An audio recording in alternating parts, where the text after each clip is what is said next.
Yeah, thanks a lot for inviting me here. That's really kind of you.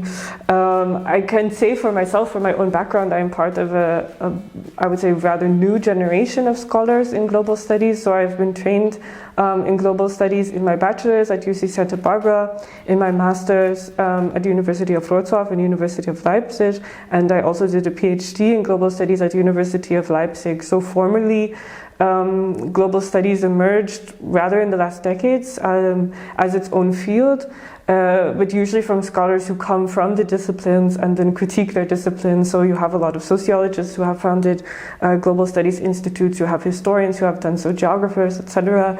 And rather I am part of that generation who has then been trained in this interdisciplinary and post-disciplinary field and don't come from a discipline myself.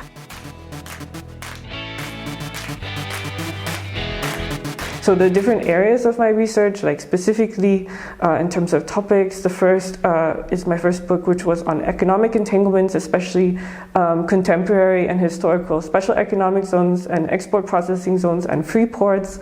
And there I worked empirically on the example of Mumbai, India. My second is in the field of Age of Revolutions, which is a time period of the American, French, Haitian, and Spanish-American revolutions and independence movements from around the 1770s until 1830s. In that field, I write especially about how empires endured and changed during this revolution, so not necessarily about this time period as the emergence of nation-state frameworks and independent nation-states, but rather about how empire changed.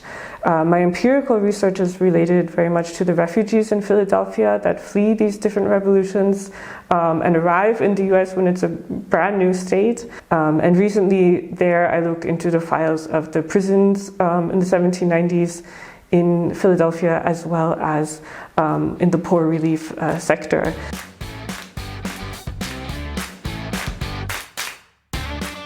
Actually, I had published on the online journal Age of Revolutions, I had published an article that was about teaching Age of Revolutions in a global context in two different meanings of that. On the one hand, in terms of global perspectives in research, and on the other hand, really in a global context in a classroom with students from all around the world, with different disciplinary backgrounds that they bring also to the classroom. And that's both involving the EMGS students based in Leipzig, as well as the Addis Ababa program of Peace and Security Studies. That's the exchange between Addis and Leipzig. And so there I have students from all different backgrounds, all different perspectives in terms of their disciplinary background, in terms of their training before, and also in terms of where they come from in the world.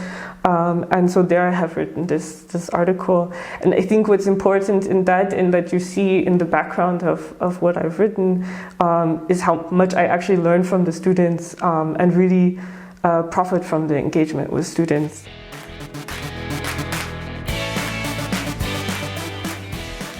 In a sort of broader perspective, what I'm teaching is especially global history, teaching in the module for global history, as well as various classes that you can say would be taught in historical and global perspectives.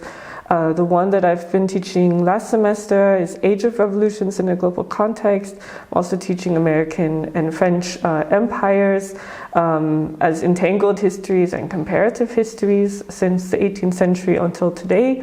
So also looking at sort of aftermaths of that, or ongoing questions about imperialism of the US and France.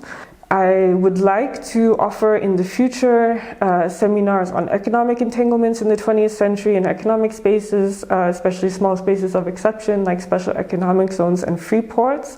And on top of that, I would also like to develop a seminar on refugee histories in a global context, perhaps starting with the question, who is a refugee, and then looking at this critically from various areas of the world as well as different time periods.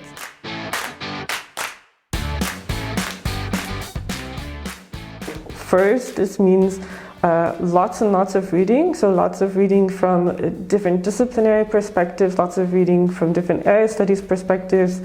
That's not always something that I can keep up with even myself, so I know that it's demanding for me, it's demanding for the students, but at the end of the day, I think what my perspective is on global studies is that it's always a collaborative effort. I think this has been a massive benefit for me, and I think for global studies in general, is to be able to think beyond disciplinary frameworks into collaborative efforts.